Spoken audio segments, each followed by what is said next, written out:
जो हम चाहते हैं उसके बारे में जाने, ये मैं कहना चाहता हूँ। पहली बात क्या है, जो हम चाहते हैं उसके बारे में जाने। जैसे आप करही भदर आना चाहते थे या हैं, कह लो, कोई बात नहीं। अब या मैं चाहता हूँ कि मैं करही भदर जाऊं, कबीर आश्रम के सत्संग में जाऊं, ऐसा मैं चाहा।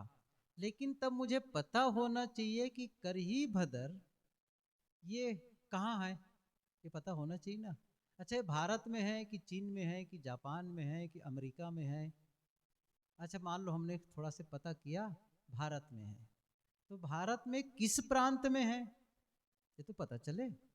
अच्छा, प्रांत के बाद में जिला कौन सा है, किस रोड पर है वो, ये और ये गांव है, वहां एक कबीर आश्रम है। ये जब पता चलेगा तभी तो मैं घर से निकलूंगा। और इसको सरल ढंग से बताना चाहूं तो ये होगा, चलने के पहले जान लो कि पहुंचना कहाँ है ना। चलने के पहले यह जान लें कि हमें पहुंचना कहाँ है। रेल की यात्रा करते होंगे, रिजर्वेशन टिकट आरक्षण करवाते होंगे अपनी सीट, तो क्या लिखा रहता है उसमें, ट्रेन कौन सी है, डेट कौन सी है, आपका कहाँ से स्टार्ट कर रहे हैं, बोर्डिंग कहाँ से है, और आपका डेस्टिनेशन अर्थात गंतव्य कहाँ पहुँचना चाहते, सब लिखा रहता है। और ट्रेन का टाइम भी, इस टाइम ट्रेन चलने वाली है, सारा डिटेल लिखा रहता है। इस डिटेल के बिना आप जाना है जी ऐसा तो नहीं चलेगा ना, सब लिखा रहता है। मैं क्या कह रहा हूं, जब हम जीवन की शुरुआत करें, ये थोड़ा सा और आगे बढ़ के कह रहा हूं मैं, जब हम जीवन की शुरुआत करें, अब हर बात में एक एक परत दर परत खुलते जाते हैं, मैं तो थोड़े ही कहना चाहता था लेकिन वो अपने आप आता है। अब जीवन की शुरुआत का क्या मतलब है, एक ने बहुत सुंदर कहा है, लोग कहते हैं कि जीवन बहुत छोटा है, जीवन बहुत छोटा है, जीवन छोटा, उन्होंने कहा जीवन छोटा नहीं है, जीने की शुरुआत हम देर से ही करते हैं, सच कहो तो। अब आप ये कहेंगे नहीं जी जीने की शुरुआत तो जन्म से, अरे नहीं है भाई, वो एक प्रोसेस चल रहा है। जैसे पशु पक्षी की तरह समझ पूर्वक जीना, एक किसी लक्ष्य के लिए जीना, लक्ष्य केंद्रित जीवन, लक्ष्य केंद्रित, मैंने अभी कहा ना। इसको एक छोटी सी बात से बताऊं, आप बालोद है नजदीक या दुर्ग है, रेलवे में चले जाओ और रेलवे काउंटर जहां बुकिंग ऑफिस है वहां पर खिड़की है और लाइन लगे हैं और पैसा आप हाथ में लेकर कह रहे हैं बाबूजी एक टिकट दे दो। आपने कहा बाबूजी एक टिकट दे दो, अच्छा अंदर वाले क्या पूछेगा, कहाँ का टिकट दे, पूछेगा कहाँ का टिकट दे दो, और आपने क्या कहा, कहीं भी कहीं दे दो क्या कहा, कहीं का भी दे दो। अच्छा तो कहाँ का मिलेगा, अरे कहीं का नहीं मिलेगा भाई, सीधी सी बात है, सही है ना। आपने कहा कहीं का भी दे दो, ऐसे ही है। मैंने कहा था ना क्या परिणाम चाहते हैं, कुछ भी मिल जाए। फिर से कह रहा हूं, लक्ष्य केंद्रित जीवन, कई जगह छोटे छोटे बनाते तो हैं। अब कोई खेत में जा रहा हो, क्यों कर रहे हो भाई खेत का काम, देखिए फसल चाहिए, दुकान वाले से पूछो पैसा चाहिए, किसी ऑफिस काम करने वाले या विद्यालय में पढ़ाने वाले या हॉस्पिटल में काम करने वाले से पूछो, पता है पता है। अच्छा उनसे पूछा अच्छा जीवन क्यों जी रहे हो, ये तो पता नहीं है। सही है ना, मतलब कितना हम अपने आप में कंफ्यूज्ड हैं, भूले हुए हैं। अब उसका क्या होगा, ऐसे में हमारी जो जीवन ऊर्जा है ना वो बिखरती है, वो बिखरती है। जैसे एक आदमी चौराहे पर जाए, कहाँ जाऊं, अच्छा तो क्या करता है, 2 किलोमीटर पूरब जाता है, अरे नहीं नहीं, फिर लौट आया। 2 किलोमीटर पश्चिम गया, अरे नहीं, लौट आया। उत्तर गया 2 किलोमीटर, दक्षिण गया 2 किलोमीटर, अच्छा कहीं पहुंचेगा।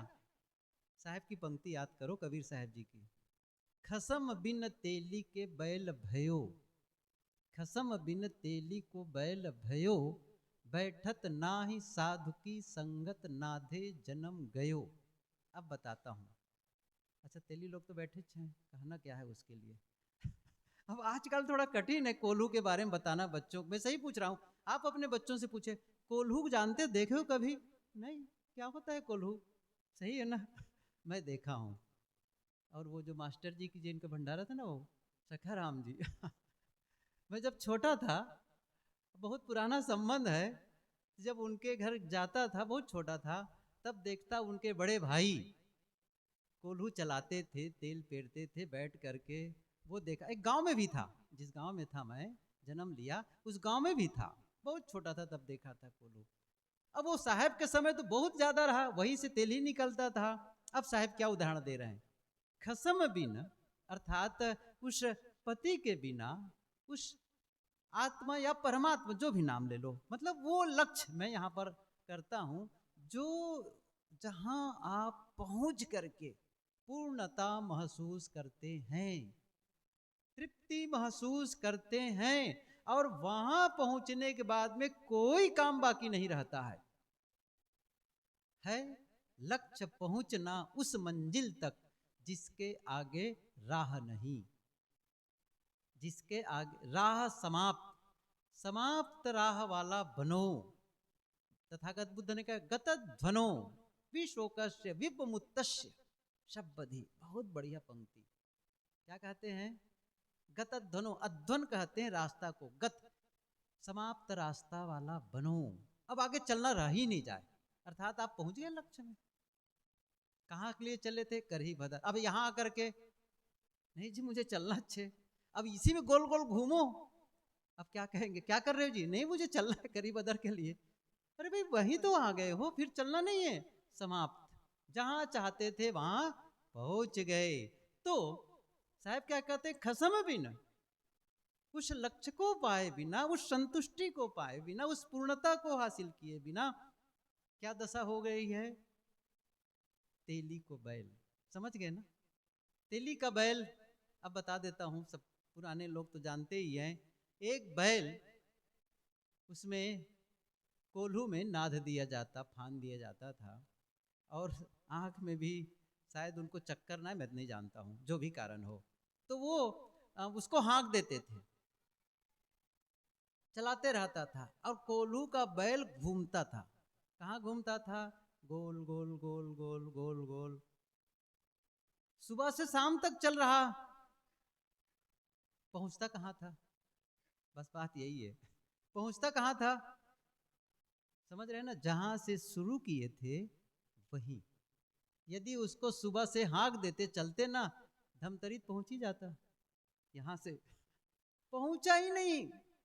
ऐसे ही जीवन की शुरुआत किए, अंत कहां गए। साहब की पंक्ति बहुत अद्भुत है, जहां से उपजे तहां समाने, छूट गए सब तबही।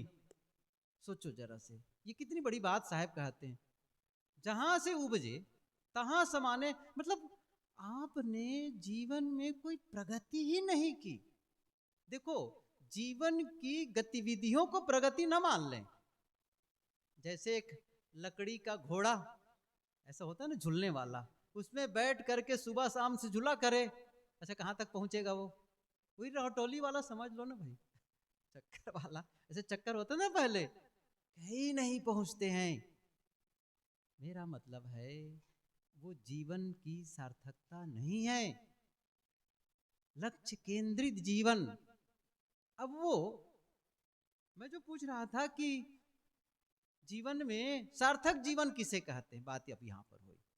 कभी कभी जब स्कूल के बच्चे मिल जाते हैं, और कभी मैं स्कूलों में जब बोलने का अवसर मिल जाता है, तो मैं बच्चों से पूछता हूँ वो बात, आप तो बड़े बड़े हो गए हैं, आपको क्या बताऊं, लेकिन फिर भी उनके लिए जो प्रश्न है शायद हमारे काम के लायक हो सके।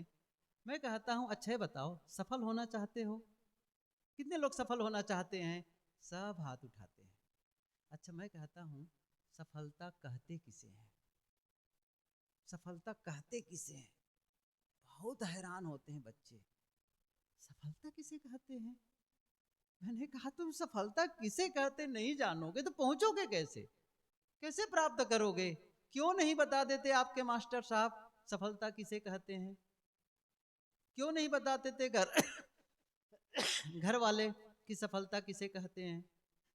मैंने कहा अभी सफलता किसे कहते हैं पूछ रहा हूं, आगे भी मेरा एक प्रश्न है, सफल जीवन किसे कहते हैं? उनके लिए बहुत बड़ी बात हो गई वो तो। अब ये चीजें न पढ़ाई जाती है, जबकि सारे बच्चे चाहते हैं सफल इवन हम सब भी चाहते हैं कि मैं सफल हूं, लेकिन पता ही नहीं सफलता किसे कहते हैं। अब बहुत लोग बहुत जिद करते हैं तो बता भी देता हूं, मेरा काम नहीं वो बताना। मैं क्या कहता हूं, आप जो चाहते हैं उसे जब पा जाते हैं उसे ही कहते हैं सफलता। सही है ना?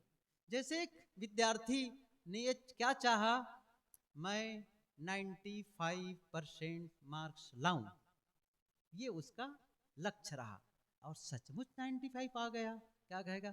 मैं सफल हूं। किसी ने सोचा मैं कलेक्टर हो जाऊं, आईएएस की परीक्षा क्रैक करूं, एग्जाम क्रैक कर लूं, मतलब उसमें मुझे मेरा नंबर आ जाए, और सचमुच आ गया तो क्या कहेगा? सफल। आप जिहत लखू आप ठौर करो। तो साहब ने क्या मैं क्या कह रहा था? मैं कह रहा था कि सफलता क्या है?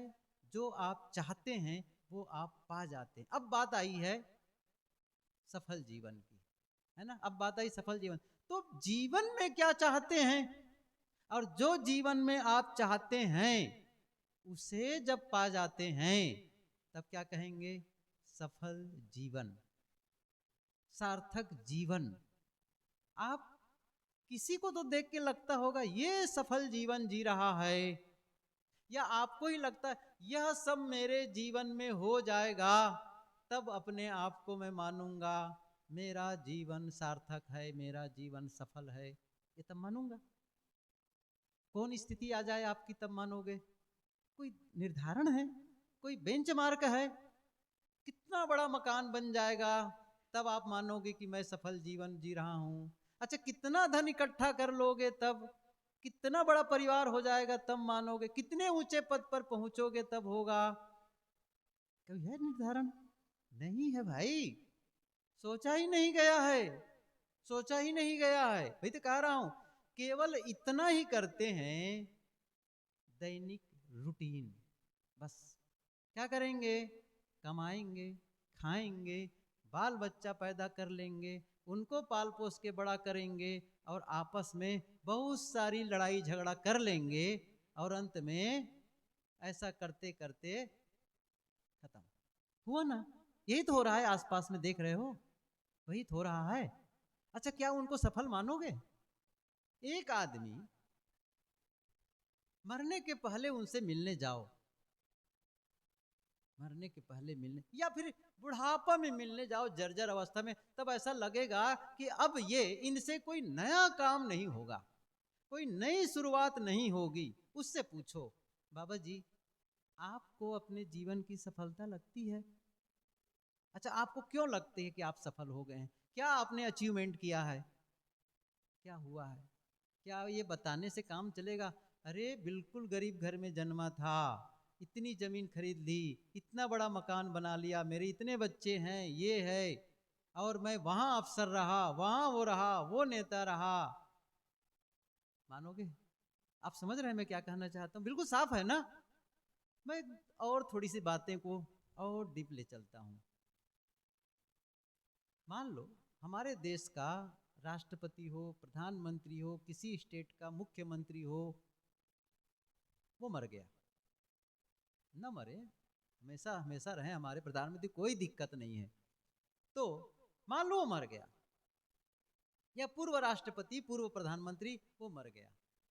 अब उसके बाद में क्या हुआ, लोग इकट्ठे हुए, और इकट्ठे होने के बाद क्या करते हैं, श्रद्धांजलि सभा रखते हैं ना। एक शोक सभा तो अलग है, फिर भी श्रद्धांजलि सभा कह लेना चाहिए। इसका मतलब है कुछ वक्ता गण उनके जीवन के बारे में, उनके जो समाज के लिए जो देन है उसके बारे में बताते हैं। बताते हैं, आप लोग भी अनुभव किए होंगे, सुने होंगे, बताते हैं। और जब वो अपना वक्तव्य समाप्त करने वाला होता है, ठीक उसके पहले क्या कहते हैं, मैं भगवान से प्रार्थना करता हूँ उनकी आत्मा को, ये कहते हैं। मैं अपने से बना के तो नहीं कह रहा हूँ ना, ऐसा कहते हैं, ऐसा परिपाटी कहने का, सही है ना। अच्छा, उनके कहने से सचमुच भगवान उनको शांति दे देगा? अब तो समझ में आ रहा है ना, क्या कह रहे हैं, मैं भगवान से प्रार्थना करता हूँ, या चाहे राष्ट्रपति ही बने मरे, उनके लिए भी यही कहेंगे। अच्छा, वो देश का सबसे बड़ा धनी आदमी हो, वो जब मरेगा तब क्या कहेंगे, क्या यही तो कहेंगे ना, मैं भगवान, मतलब धन की कमी नहीं है, ये थोड़ी कहेंगे भगवान से प्रार्थना करता हूं अगले जन्म में भी ये प्रधानमंत्री बने। सुनने वाले क्या कहेंगे, भोला आदमी, ये कोई प्रार्थना हुई? मतलब प्रधानमंत्री बनना सार्थकता नहीं है, वो सब बता रहे हैं। और धनी होना भी सार्थक नहीं होना है, सार्थकता नहीं है। क्योंकि फिर यदि सार्थक होता तब ये कह देते उसको फिर से धनी बना दो, बहुत बड़े विद्वान बना दो, विद्वान जो हो गया उनको। ऐसा कोई नहीं कहता, क्या कहते हैं, मैं प्रार्थना करता हूं उनको, उनकी आत्मा को शांति प्रदान करे। अब समझ रहे हैं ना, मैं ये बिल्कुल सरल बातें हैं ये। आप और हम अपने जीवन को सार्थक कब कहेंगे, अर्थात हम चाहते ही क्या हैं, कभी तो विश्लेषण कर लो अपने जीवन का, कभी तो छानबीन कर लो, कभी तो थोड़ा सा उसका गुणा भाग लगा लो, कभी तो हिसाब लगाओ जीवन का। नहीं लगाते हैं, और इसीलिए तो बेतहाशा जिए जा रहे हैं, बेभानी में जिए जा रहे हैं, और मूर्छा में जिए जा रहे हैं, सही कहो तो बिल्कुल बेहोशी में जिए चले जा रहे हैं। आप ये बताएं, जो बीड़ी पीता है, तम्बाकू खाता है, शराब पीता है, वो होश में जी रहा है, समझ पूर्वक काम कर रहा है कि ना समझी भरा काम कर रहा है? सब समझ में आ रहा है।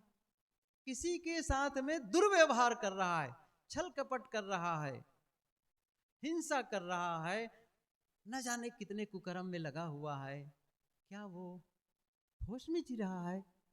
जब हमारे जबान से, हमारी जबान से, हमारे मुंह से जो शब्द निकलते हैं वह कटु होता है, अश्लील होता है, गाली के शब्द निकलते हैं, धिक्कार है, क्षमा करें मुझे थोड़ा कठोर कहना पड़ा। आप बहुत सारे शब्द हैं भाई, मेरे पास एक शब्दकोश है हिंदी के, 1,45,000 ज्ञान मंडल लिमिटेड वाराणसी से प्रकाशित है, बृहद हिंदी कोश। 1,45,000 से 48,000 शब्द हैं उसमें, गाली के भी शब्द हैं, एक दो होंगे, समझ रहे हैं ना, ज्यादा नहीं है उसमें, ज्यादा से ज्यादा गिनो तो 5-10 होगा। और इतने सारे शब्दकोश, लाखों शब्द है, उसको छोड़ करके गाली ही निकालना जरूरी है? मतलब इतने आप गरीब हैं कि आपके भीतर दूसरा शब्द नहीं है उसके विकल्प में, अच्छे शब्द नहीं बोल पा रहे हैं। अब ये बेहोशी है कि होश में है, बताओ? समझ रहे हैं ना, मूर्छा में जी रहे हैं ना। अपने ही घर में जहां माँ है, बेटी है, बहू है, बहन है, कैसे शब्द बोल रहे हो? लाज नहीं लगती है? लाज नहीं लगती है? कैसे शब्दों का प्रयोग करना चाहिए, ये मैं कह रहा हूं। तो वह बेहोशी ही तो जीना है। छल कर रहे हो, कपट कर रहे हो, धोखा दे रहे हो। किस लिए धोखा दे रहे हो? किस चीज पाना चाहते हो?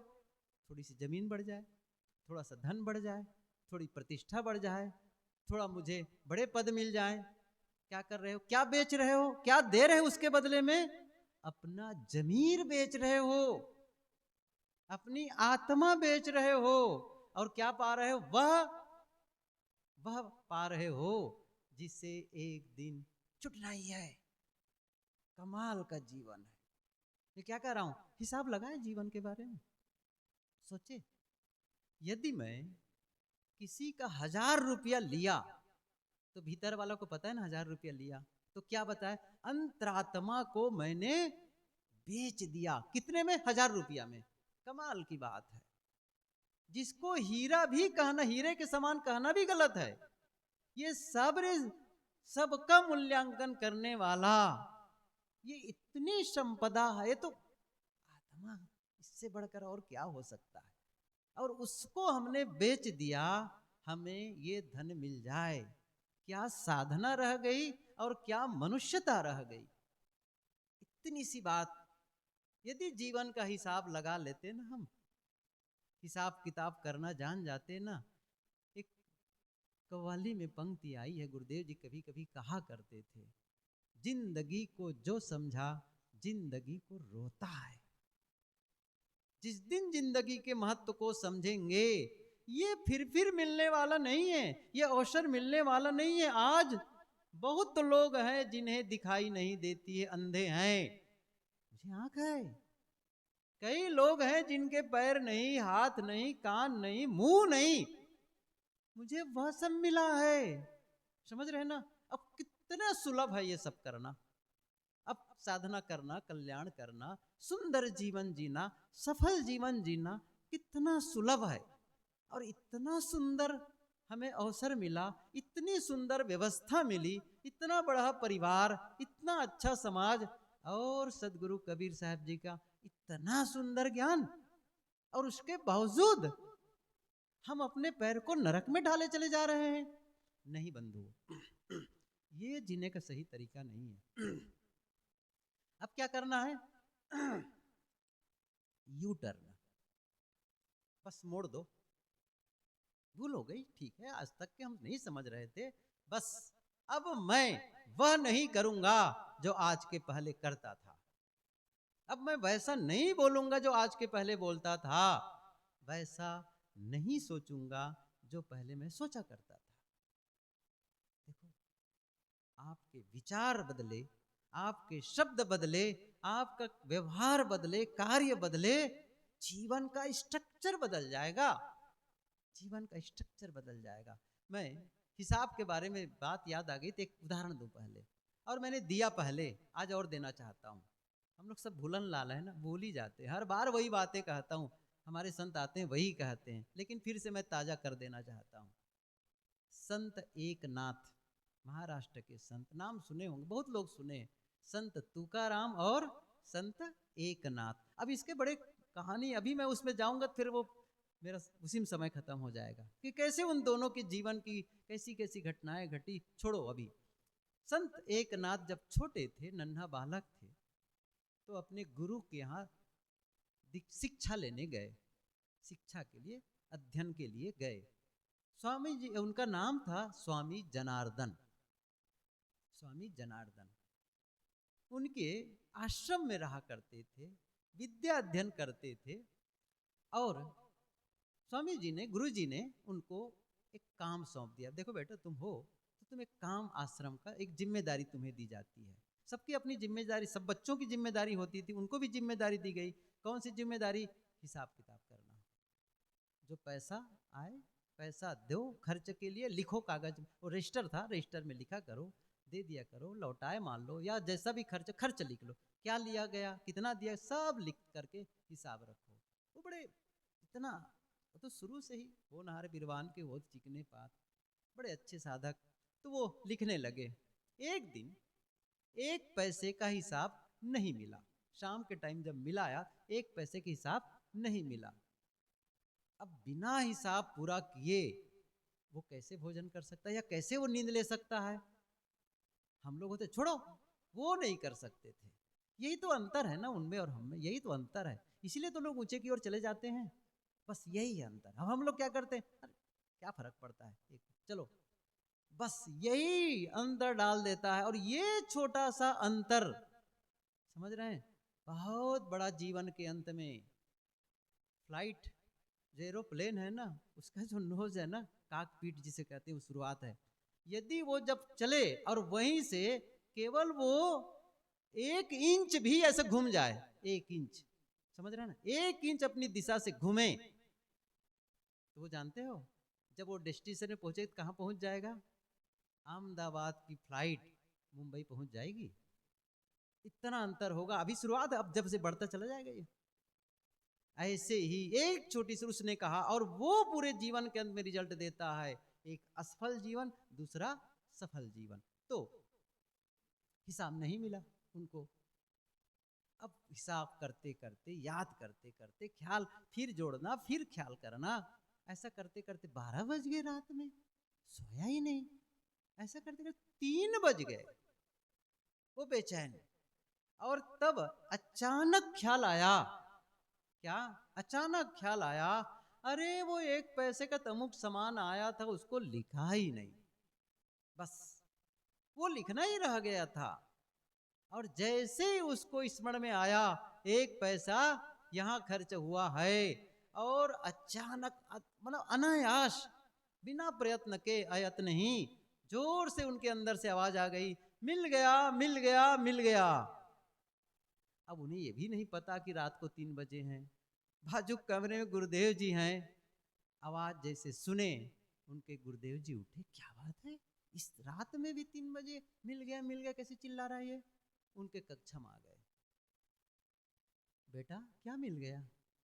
अब वो देखते ही गुरुजी बड़े संग, गुरुजी क्या बताऊं, 1 पैसे का हिसाब नहीं मिल रहा था कल, और वो खोजते खोजते अभी मुझे पता चला कि वो लिखना ही भूल गया, और मुझे समझ ही नहीं आया, मैं पता ही नहीं पाया कैसे वो आवाज भीतर से आ गई, मिल गया, मिल गया, मिल गया कह करके। वो जो गुरुजी जी ने जो कहा ना, उनकी ये बात गांठ बांध लेने जैसी है। उन्होंने क्या कहा, बेटा 1 पैसे का हिसाब मिला तो तुम इतना खुश हो, इतना आनंदित हो, जिस दिन तुम्हें जीवन का हिसाब मिल जाएगा ना, उस दिन को खुशी को समझना, उस दिन समझना हम लोग बिना हिसाब लगाए जीवन जीते चले जा रहे हैं। तो अब फिर से बात करूं, क्या है वो सार्थक जीवन? फिर से मैं क्या कहा, वह जो हम जीवन में चाहते हैं। क्या चाहते हैं? क्या चाहते हैं? पूछो क्या चाहते हैं? देखो, आप अकेले चाहेंगे वो आपका है, आपका है। जिसको सब चाहें, वही जीवन की इच्छा है, वही जीवन की चाहत, जिसको सब ना, सब, एक व्यक्ति की नहीं। जैसे कोई कहे मुझे इतनी ऐसी गाड़ी चाहिए, वो आपकी है, दूसरे को नहीं चाहिए। किसी को कोई मकान, मुझे शादी, मुझे बच्चे, अरे वो आपकी है भाई। एक ऐसी मांग जीवन की, एक ऐसी चाहत जिसे कोई न कह सके, सब हाँ करें, और वो क्या है, बस वो जब पा जाएंगे तब सार्थक जीवन। क्या है? बड़ा सरल, कितनी बार बताए इन बातों को मैं। हम में से कितने लोग हैं, कितने लोग हैं जो बीमार रहना चाहते हैं, और कितने लोग हैं जो स्वस्थ रहना चाहते हैं? बीमार रहने वाले हाथ उठाएं। नहीं, कोई नहीं। इसका मतलब सब एक मत, वोटिंग वाला मामला है अभी। 100% मुझे वोट मिल गया ना। कौन सा मिल गया? सभी स्वस्थ रहना चाहते हैं, सही है ना? अच्छा, दूसरों से पूछो गांव में जाकर को क्या कहेंगे, नहीं जी मैं तो बीमार रहना चाहता हूं, बोलेगा? सही है ना? ये जीवन की मांग है, मैं स्वस्थ जीवन जीना चाहता हूं, ये मांग है। दूसरी बात, हम में से कितने लोग हैं जो ये चाहते हैं लड़ाई झगड़ा वाला जीवन हो, और कितने लोग ये चाहते हैं आपस का संबंध, रिश्ते में वह कैसा हो, प्रेम पूर्ण हो, बड़ा मधुर संबंध हो। समझ रहे हैं? लड़ाई झगड़ा वाला संबंध कोई नहीं चाहता है। तो दूसरी जीवन की मांग क्या हो गई? मैं मधुर संबंध चाहता हूं, प्रेम पूर्ण रिश्ते चाहता हूं। और तीसरी बात, हम में से कितने लोग हैं जो हाथ में कटोरा मिले और भीख मांगे, और कितने लोग हैं समृद्ध जीवन जीना चाहते हैं? क्या कहेंगे? मैं समृद्ध जीवन जीना चाहता हूं। और फाइनली हम में से, अब उसको प्रश्न नहीं करूंगा, सभी के सभी चाहते हैं मैं शांत मन वाला चाहता हूं। मेरा मन कैसा हो? शांत मन, तनाव रहित मन, है ना? ऐसे ही तो चाहते हैं। अब जब आपका स्वास्थ्य बढ़िया हो, जब आपके संबंध अच्छे हों और आपके पास में पर्याप्त धन हो और जब आपका मन प्रसन्न हो, आनंद का अनुभव करता हो, क्या कहेंगे? सफल जीवन, सफल जीवन। अब क्या होगा? मैं पूछूं, कौन देगा ये? कौन देगा इसको? स्वास्थ्य कौन देगा आपको? डॉक्टर देगा? अच्छा, मेडिकल वाले देंगे? समझ गए? कहीं अलग धरा है, स्वास्थ्य ले आके फिट कर लो, लाओ जी स्वास्थ्य को खा लेते हैं। समझ गए? स्वास्थ्य भीतर है भाई, स्वास्थ्य भीतर है। क्या करना है? उसकी रक्षा। कैसे होता है? उसकी असुरक्षा क्यों हो जाती है? उसका नुकसान कब हो जाता है?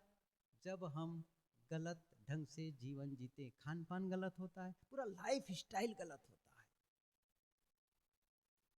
जो दिन में खाना चाहिए रात में खाते हैं, निशाचर हो गए हैं। गलती नहीं हो गई? सही कह रहा हूं? निशाचर जो रात में विचरण करे, रात में खाए, रात में काम करे। अरे भाई, रात किसके लिए है? खाने के लिए, काम करने के लिए। दिन किसके लिए है? लाइफ स्टाइल गलत है। सही है।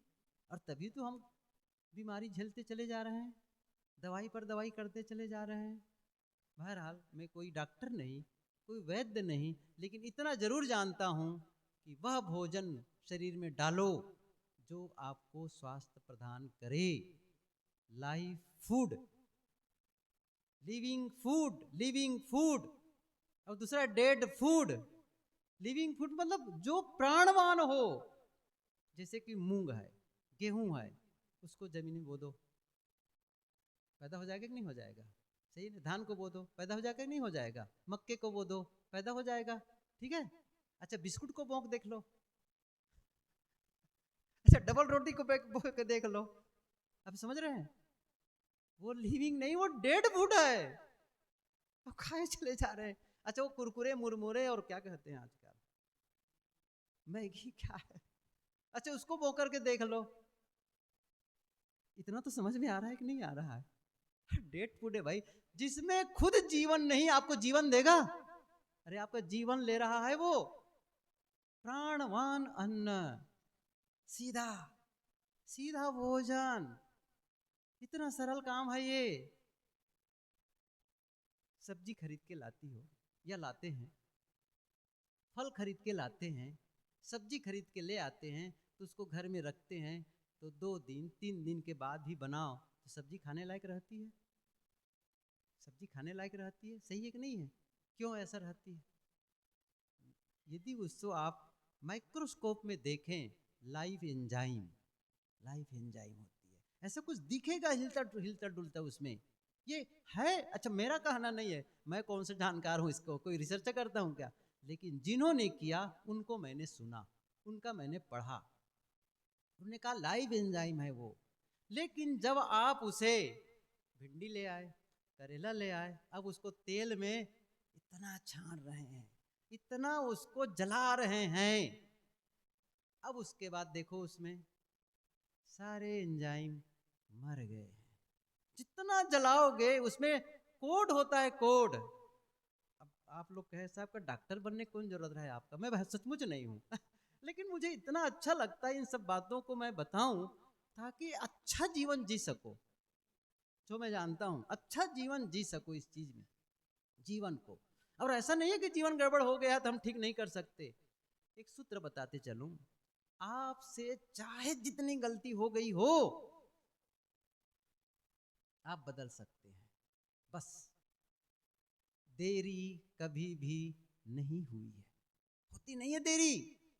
एनी टाइम आप चाहेंगे, बस यहां स्टॉप, बस नया अध्याय शुरू हो जाएगा, सब बदल जाएगा, सारी बातें खत्म हो जाएगी पुरानी वाली फिर करते करते। इसलिए हरेला नहीं होना है। मनुष्य है ना, यही तो विशेषता है मनुष्य की।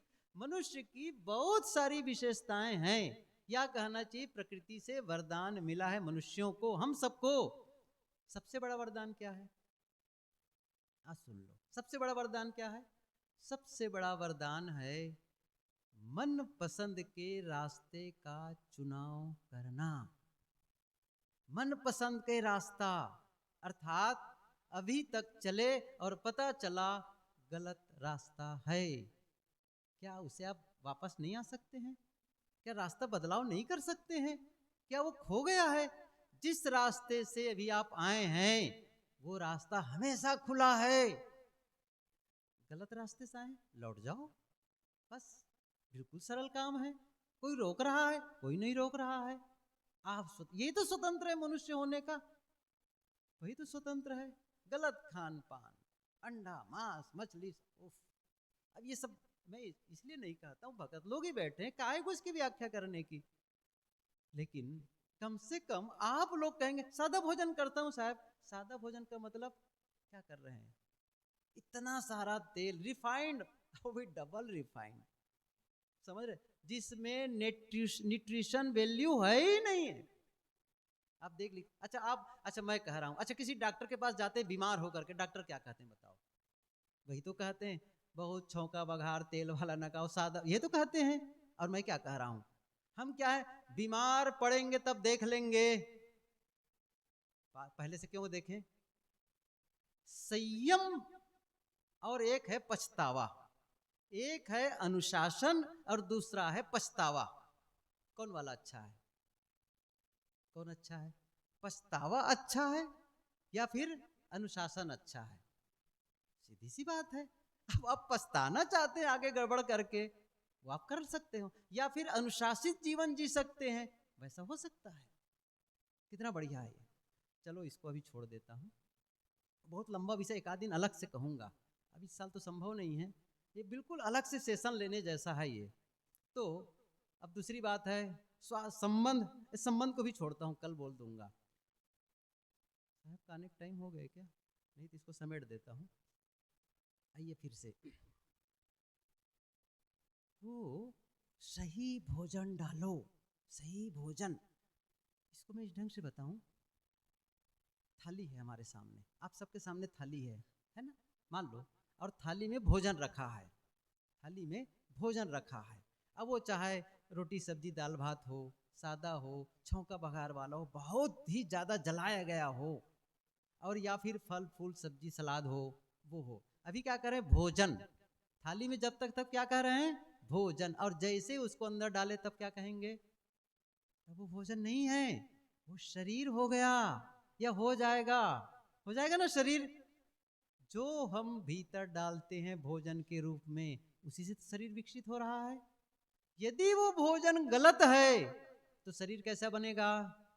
गलत। और यदि वो सही है तो सही बन जाएगा। बस इतना ही करना है हम सबको। सही आहार, सही आहार, बहुत मिर्च मसाला तेल, अरे तेल बहुत कम डालो। अब ये रिफाइंड वाला काम छोड़ो, वो बढ़िया रहा तेली के बैल वाला, वो बढ़िया कोल्हू रहा। प्रोसेस्ड फूड छोड़ो इन सब चीज़ों को। वो सफ़ेद चीनी, अभी हमारे कुंभ मेला कैंप में रोज जलेबी बनती थी, यहाँ भी बनाए थे हमारे श्रीमान, धन्यवाद। बनाना ठीक है भाई, लोगों को पसंद है तो मैं क्या करूँ।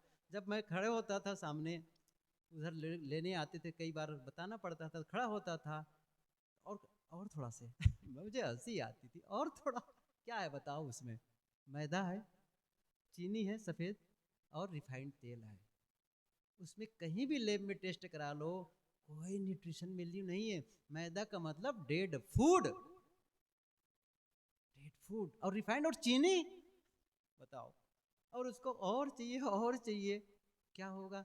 कुछ देर का स्वाद जीभ का, बस। वो टेस्टी हो सकता है, हेल्दी नहीं हो सकता। बस आपको क्या देखना है भोजन करते? हेल्दी। जो साहब जी पधार रहे हैं, अच्छा, अब वो जो कहे दे हीरा फिर भी मौन तो होना ठीक है साहब, बंदगी।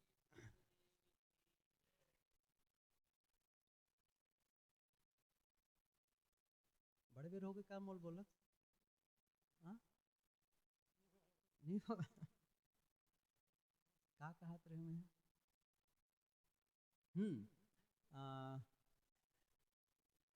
क्या कहा? हेल्दी भोजन है ना। हाँ। अब आप कहेंगे साहब आप भोजन के बारे में बता रहे हैं कि सत्संग बता रहे हैं? अच्छा, ये जीवन का हिस्सा है कि नहीं है? जीवन का हिस्सा है कि नहीं है? अच्छा, इसलिए मैं कई बार कहता हूं आप कुछ ना कर सको, दो ही काम कर लो जीवन में। क्या क्या कर लो? स्वस्थ तन, प्रसन्न मन, बस। बहुत छोटे में बता दिए आप। क्या कहा? याद करो। अरे भीतर वाला भी तो सुने कम से कम। स्वस्थ तन, अभी वहां जाओ तो चिल्ला चिल्ला बोलू सबके सब। स्वस्थ तन, प्रसन्न मन। स्वस्थ तन, ये दो ही काम करना है। दो काम। अपने स्वास्थ्य की रक्षा करो, दूसरा है अपने मन की रक्षा करो। अशांति क्यों? तनाव क्यों? हमारा जीने का ढंग गलत, हमारा सोचने का ढंग गलत। अच्छा बताओ, कोई अशांत बच्चा देखे हो? मुझे बताओ। तनावपूर्ण बच्चा देखे हो कोई? अच्छा, क्यों नहीं है वो? क्यों निष्फिक्र है? लोग कहते हैं ना, अरे बचपना का जीवन बहुत बढ़िया है भैया, बड़ा आनंद, उसे कोई चिंता ही नहीं है। अब वो निश्चिंतता, वो आनंद, वो सरलता, वो आपस को भूल जाना, लड़ाई झगड़े को भूल करके पुनः वापस आ जाना, वो पवित्रता क्या होनी चाहिए? सफल क्या है? वो पवित्रता, वो सरलता, वो ईमानदारी बढ़नी चाहिए ना, बढ़नी चाहिए ना। अच्छा, क्या बढ़ी है? जो उस समय को आप प्रशंसा कर रहे हो बचपने का, बचपने की प्रशंसा हो रही है, जवानी में जवानी की क्या दशा है? अच्छा, बुढ़ापे को सोचो। जैसे एक कॉलेज का स्टूडेंट क्या कह रहा है, मैं जितना जानता था ज्ञान प्राइमरी में जितना मुझे नॉलेज था, मिडिल में और कम हो गया, हाई स्कूल में और कम हो गया, और कॉलेज में तो बंठढार है। क्या मानोगे उसको? यही तो हो रहा है। सही कि नहीं? बचपना आनंद पूर्ण, जवानी नौकरी लगेगी कि नहीं लगोगी? सही है ना? क्या होगा? अच्छा, शादी होगी तो कैसे पत्नी आने वाली है, कैसे स्टेज थोड़ा शुरू शुरू हो गया ना, सही है, कैसे दबाव आ रहा है। अब वो बाल बच्चे हो गए, अब ये बुढ़िया परेशान करती है, ये बुढ़वा परेशान, कैसा कंप्लेन मोड में आ गए। क्या बताएं ये जंजाल से कैसा हो रहा है ना। अब वो कहाँ गई सरलता, कहाँ गई वो प्रसन्नता? खोती चली जा रही। यही तो असफल जीवन है भाई, यही असफल। व्यापार का मतलब बढ़ता चला जाए, मूलधन बचा रह जाए, लेकिन हम क्या कर रहे हैं? घाटा घाटा घाटा, और बुढ़ापे तक दिवालिया। सही है ना? दिवालिया। कैसा जीवन है? अच्छा, कौन बदलेगा इसको? इस जीवन को कौन बदलेगा? कौन बदलेगा? मैं समझ गया आप लोग क्या कह रहे हैं। नरेंद्र मोदी बदलेगा। यही तो कह रहे हो ना, सही है ना? अच्छा, तो यहाँ साय जी आ गए हैं, क्या नाम, क्या साय, भूल ही जाता हूँ। विष्णुदेव साय भगवान का भी नाम है। विष्णुदेव साय जी बदलेंगे? अभी सरपंच का चुनाव हो रहा है, वो सरपंच आएंगे तब तो बदल देंगे। हिसाब तो लगा ही लिए हो, कोई बदलने वाला नहीं है। कौन बदलेगा? स्वयं। खुद जिम्मेदारी लो अपने जीवन की, किसी दूसरे के भरोसे मत रहो कि कोई मुझे आकर के ठीक कर देगा, मुझे सार्थक जीवन जीने के लिए मुझे बिल्कुल मॉडिफाइड कर देगा, फाई कर देगा, फिर पूरा स्ट्रक्चर चेंज कर देगा। कोई नहीं करेगा भाई, आपको करना होगा। अच्छा, तो क्यों नहीं कर रहे हैं? थोड़ा सी प्रायोगिक बातें हो जाए, क्यों नहीं कर रहे हैं? अब मैं बताऊं क्या कहते हैं? क्या बताएं, ये घर वालों के मारे हम परेशान हैं। सही है ना? अब ये बहाना बना करके आप सही हो पाएंगे? कितना हम बहाना बाज हैं, बहुत बहाने बनाते हैं। नहीं भाई, बहाना बनाना छोड़ दो, छोड़ दो, जिम्मेदारी ले लो। नहीं जी, मेरे साथ में, मैं हूँ इसका जिम्मेदार। मैं अशांत हूँ, मैं जिम्मेदार हूँ। मैं बीमार हूँ, मैं जिम्मेदार हूँ। मेरे आपस में संबंध रिश्ते ठीक नहीं है, मैं जिम्मेदार हूँ। मेरे पास धन कम है, मैं जिम्मेदार हूँ। देखो जरा से थोड़ा थोड़ा अप होना शुरू हो जाएगा। इसलिए सार्थक जीवन, सफल जीवन,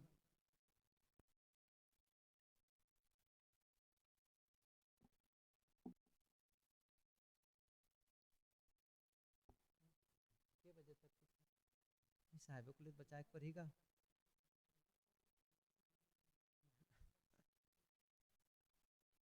तो सही भोजन, लाइफ फूड मैंने कहा, ये तला भुना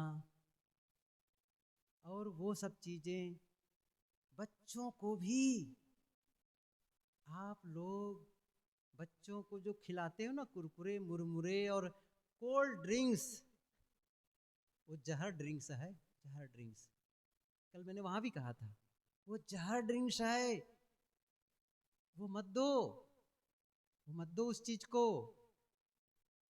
और जितने पैकेट वाला है, कोई दुकानदार होगा तो नाराजे होगा, वो पैकेट फूड मत दो। बिस्किट चाहे जितना बढ़िया कंपनी को, सब झूठ बोलते हैं, सब झूठ बोलते हैं। डबल रोटी वाले और ये कुरकुरे मुरमुरे और चिप्स, चिप्स क्या बताऊं, घर में आलू नहीं है तुम्हारे, नहीं बना सका तुम, क्यों चीज देते हो। और अपने एक जने कहे, क्या बताएं साहब, इनके दादा खरीद के ला देते हैं, उनको वो दे देते हैं। कुछ होश में है दादा लोग कि बेहोशी में जी रहे हैं। हम तो अपना जीवन बर्बादे कर डालें, इनका भी करके जाएंगे। आने वाली पीढ़ी जो हमारे राष्ट्र के लिए है, जो हमारे समाज के लिए है, ये बच्चे वही है जो आगे हमारे देश के नागरिक होने वाले, नेता होने वाले हैं।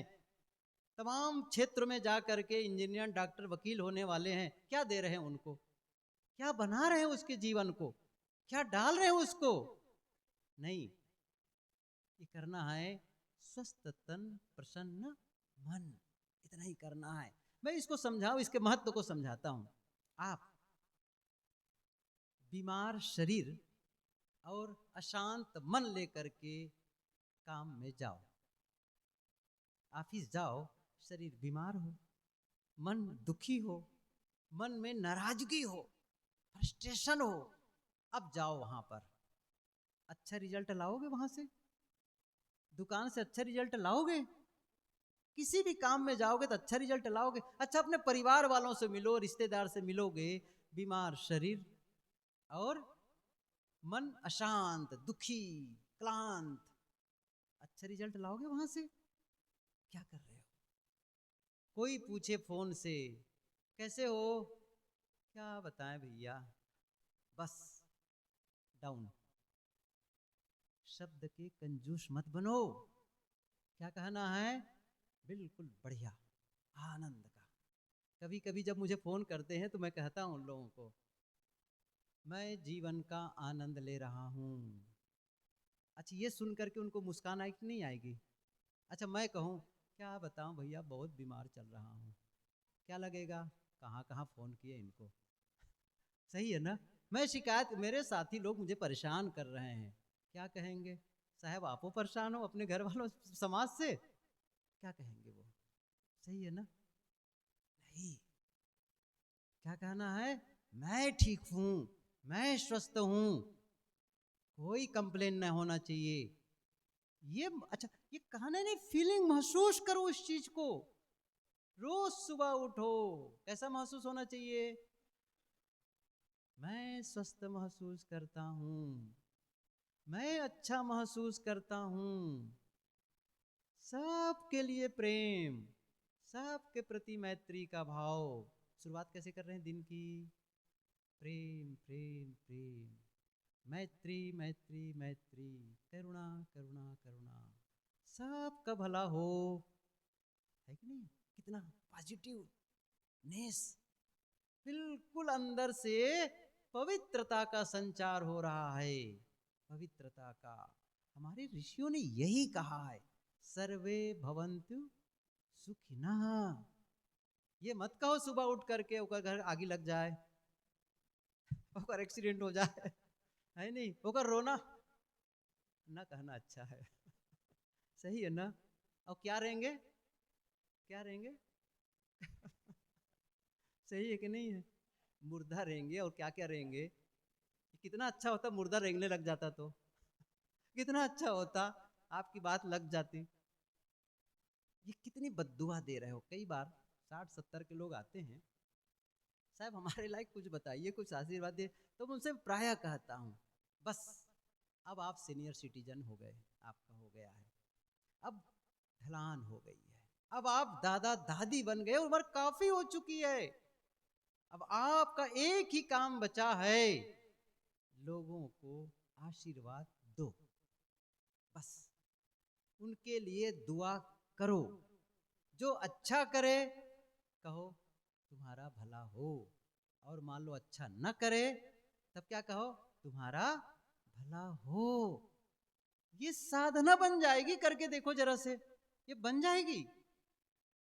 जो अच्छा करते हैं उनके लिए तुम कभी अच्छा सोच भी लेते हैं, लेकिन जो गलत करे उनके लिए हमारे मन मन में, हो सकता है शब्द से न भी कहें, शब्द से न कहें, कार्य से न दिखे, लेकिन भीतर कुड़ाना है, भीतर में नफरत है, भीतर में घृणा है। भीतर परमात्मा ही तो बैठा है। सही है कि नहीं है? बाहर वाले न जाने आपके करतूत को, भीतर वाला जान रहा है। परिणाम किसका आएगा बताओ? बाहर वाला का परिणाम है, भीतर वाला का आएगा? बिल्कुल साफ है ना। अच्छा, कोई इसको शास्त्र में ही लिखा हो तभी मानेंगे, शास्त्र में लिखा हो तभी मानेंगे। अच्छा, बुद्ध और महावीर आकर के कहेंगे तभी मानेंगे इस चीज को। ये जीवन का पाठ समझ में नहीं आ रहा है? आ रहा है भाई, कितना सरल काम है ये। वो जो भीतर जो आपकी फीलिंग्स महसूस कर रहे हैं ना, वो अंदर का स्ट्रक्चर बदलो, अंदर।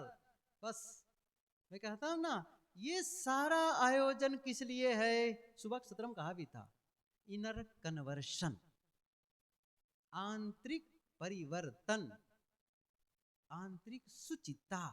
बस हमेशा ध्यान रखो, गंदगी ना आए, नफरत और घृणा ये क्या है? मानसिक जहर है। ईर्ष्या मानसिक जहर है, और जहर रख करके आप अमरता का अनुभव नहीं कर सकते, अमृत का पान नहीं कर सकते। अमृत कहीं अलग नहीं है। साहब की पंक्ति याद करो, अमृत केरी मोटरी या अमृत वस्तु जाने नहीं। अब व्याख्या करने का अवसर नहीं है मेरे पास में, तो कहीं अलग नहीं है। हम जहर का अनुभव कर रहे हैं जब जब हम भीतर से कुढ़ते हैं, जब जब हम कंप्लेन में आते हैं, और जब जब हमारे मन में किसी के प्रति क्रोध का भाव, ईर्ष्या का भाव जगता है, जहर बाहर आ गया, जहर बाहर आ गया। कर सकते थे, अमृत है वहां पर, लेकिन अमृत का ढक्कन बंद। गए तो थे नहाने के लिए अमृत स्नान में, कई लोग देखे उन्हें क्या हो गया, गए थे ना मेला में, अमृत स्नान करने गए थे, हो गया अमृत। अमृत स्नान करने वाले कई लोग का मृत हो गया। कितनी दुर्घटना घटी है, क्या जरूरत थी वो अमृत स्नान? अमृत स्नान यह है, जब आप सबके प्रति प्रेम, सबके प्रति मैत्री, सबका भला हो, जैसे आप पवित्रता को विकसित कर रहे हैं भीतर में, उसको पैदा कर रहे हैं आप अंदर से, और वो आप जो महसूस करेंगे वो आपको आनंद देगा। वो मैं शांत हूं, मैं पूर्ण हूं, पूर्णता महसूस करो, अपूर्णता नहीं। जैसा जीव का स्वरूप है वो महसूस करो। क्या है? पूर्ण है कि अपूर्ण है? पूर्ण है। शुद्ध है कि अशुद्ध है? सीधी सी बात है। क्या महसूस करना है? शुद्धता का, पूर्णता का। कमी महसूस मत करो, शिकायत मत करो, ये नहीं है वो नहीं है। अरे है तो सही, जो कुछ है उसके प्रति धन्यवाद, ग्रेटिट्यूड, कृतज्ञता का भाव।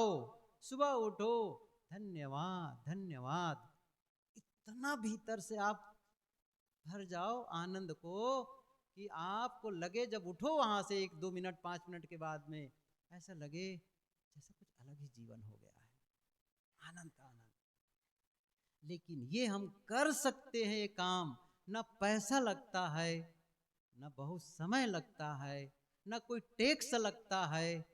इतना सुंदर जीवन जीने का अवसर है, लेकिन वो सुंदर जीवन को जीने को छोड़ करके, वो काम करना छोड़ करके, वो महसूस करना छोड़ करके जहर पान कर रहे हैं, घृणा कर रहे हैं, लड़ाई झगड़ा कर रहे हैं, द्वंद्व कर रहे हैं, आपस में ही पत्नी के लिए कुड़न, पति के लिए कुड़न, बच्चों के लिए, भाई के लिए, सास के लिए, बहू के लिए।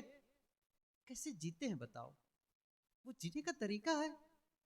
बाजू में रह करके साथ में बैठे और उनके लिए जहर अंदर से पैदा हो रहा है। अरे नहीं, खत्म कर दो, वो जाने।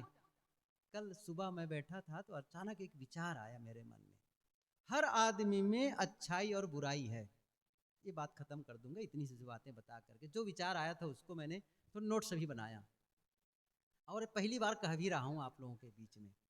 हर आदमी के अंदर में, हर आदमी में अच्छाई भी है, बुराई भी है। सही है ना? सब में है। चाहे जितना बड़ा बदमाश आदमी हो, उसमें भी अच्छाई है, अच्छाई है। गुरुदेव जी कहा करते थे, कोई पूरा अच्छा तो हो सकता है, लेकिन पूरा गलत नहीं हो सकता है। हर आदमी में कुछ न कुछ अच्छाई है, कुछ न कुछ गलतियां हैं, बुराइयां हैं। अब महत्वपूर्ण क्या है? आप उनके विषय में जो सोचते हैं, क्या सोचते हैं? मान लो उनके बुराई को सोचते हैं, तो उनका बुराई वाला व्यवहार आपकी तरफ आएगा, आपके साथ वो बुरा ही करेगा फिर। क्योंकि आप किसका, उसके जो अच्छाई को छोड़ दिए, अब बुराई का चिंतन कर रहे हैं। वो आदमी ऐसा है, वो वैसा किया है, चाहे किया हो, कैसा किया, जो भी किया है, सारी गलतियों का एनालिसिस हो रहा है भीतर में, विश्लेषण हो रहा है, समीक्षा हो रही है, उसकी पूरी तरह से चिंतन हो रहा है। आप किसको, उसके उस हिस्से को जो वह बुरा कर सकता है, आपके साथ वह बुरा करने लगेगा। और कोई अच्छा सोचे, उसके दूसरा पक्ष जो शुक्ल पक्ष है, अभी तक कृष्ण पक्ष सोच रहे थे ना, अब शुक्ल पक्ष को सोचे, नहीं वो ऐसा भी है, वो अच्छा भी है, और भी बहुत सारे गुण हैं, उसको आप सोचेंगे, अब वो आपके साथ अच्छा करने लगेगा। इसलिए मैं बताऊं, संबंधों को भी यदि आप सुधारना है, संबंधों को भी आप वापस सुधार में लाना चाहते हैं, तो कहां शुरू करनी पड़ेगी? भीतर, बस भीतर। आप और हम जब तक अपने विचारों के ढांचे को नहीं बदल सकेंगे, जीवन के ढांचे को नहीं बदल सकते आप। ये नियम है, ये नहीं कि कोई मेरा बनाया नियम है, साहब ये सृष्टि का नियम है, और मैं सच कहूं तो जीवन का नियम है। जीवन का नियम हम बहुत कम जानने लग गए हैं। नहीं, जीवन की पढ़ाई करो, जीवन को समझो, ये नियम है जीवन का। इसलिए क्या आकर्षित करता, अर्थात जो आप सोचते हैं उसे आप आकर्षित करते हैं। Attraction, law of attraction. अब वो बहुत विस्तार है, ये पूरा फिलॉसफी अलग है, लेकिन इतनी सी बात कि हम दूसरों के लिए भी संबंधों में मधुरता लाना चाहें, अच्छा सोचे उनके लिए। अच्छा मान लो वो नहीं करता है, ठीक है, उनका विषय है, लेकिन मैं किसी के लिए गलत सोचूं, उस समय मेरी फीलिंग से क्या होगी, और किसी के लिए अच्छा सोचूं तब मेरी फीलिंग क्या होगी। दोनों बहुत अंतर है। मैं दूसरे का नुकसान के बारे में सोच रहा हूं, मैं भीतर से खुश नहीं रह सकता, लेकिन भीतर के बारे में सोच रहा हूं वो अच्छा आदमी है, उसका भला हो, उसका स्वास्थ्य सुंदर हो, उसकी प्रशंसा हो, क्या सोच रहा हूं, और उससे मुझे अच्छा महसूस होने लग जाएगा। मैं जिम्मेदार हूं भीतर को बदलने के लिए। कैसा महसूस करूं ये मैं जिम्मेदार हूं, दुख सुख को मैं बना रहा हूं। इसलिए अपनी जिम्मेदारी लेकर के जीवन को सार्थक बनाना है। कुछ बिंदु पर मैंने बातें कही, बहुत अच्छा अवसर मिला हुआ है, हम इसका सही उपयोग कर लें, जीवन बहुत बढ़िया होता चला जाएगा। आज इतना ही। जयश्री साहब जी विराजमान हैं, बहुत सारी अच्छी बातें आपसे सुनना है। हम सभी आपसे निवेदन करते हैं, बंदगी करते हैं कि आप अपने सुंदर विचारों से हम सबको लाभान्वित करने की कृपा करें।